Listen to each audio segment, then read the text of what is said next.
சகாப்திய வம்சம் 100 வீரனுக்காவது யமனாகாம சாகாத வீர வம்சம். மான்சேங், நீ ஒப்பிச்ச சரித்திரம் உங்க ஊர் பாட்டிக்கதனை இப்பவே நிரூபிக்கிறேன் பார். குட்டி வந்து இவன் மடியில உட்கார வச்சு எனக்கு முட்டி போட்டு சலாம் சொல்லு. உன்னை பெற்றோருக்கு கொல்லியிட விட்டு வைக்கிறேன். நானும் உனக்கு உயிர் பிச்சை தருகிறேன் ஷேர்கான். அந்த ராஜ துரோகியை என்னிடம் ஒப்படைத்தார். உன்னோடு உன் சைன்யங்களும் பிறந்த ஊரை பார்க்கலாம்.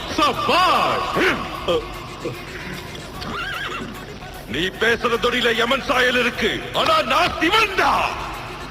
உன் பேச்சுக்கான ரோஷமோ ரோஷத்துக்கான வேகமோ இருந்தா என் வீரர்கள் 100 பேர் அனுப்புறேன். யமனா முதுகு காட்டாதவங்களா இருக்கட்டும், 100க்கு மேலையும் அனுப்பு. விட்டா பேச்சிலேயே பூச்சாண்டி காட்டி சாகடிக்கிற ஆள்ரா நீ. நீ கூட்டத்தோட தைரியத்துல கத்துற, நான் ஒத்தையில தில்லா கர்ஜிக்கிறேன்.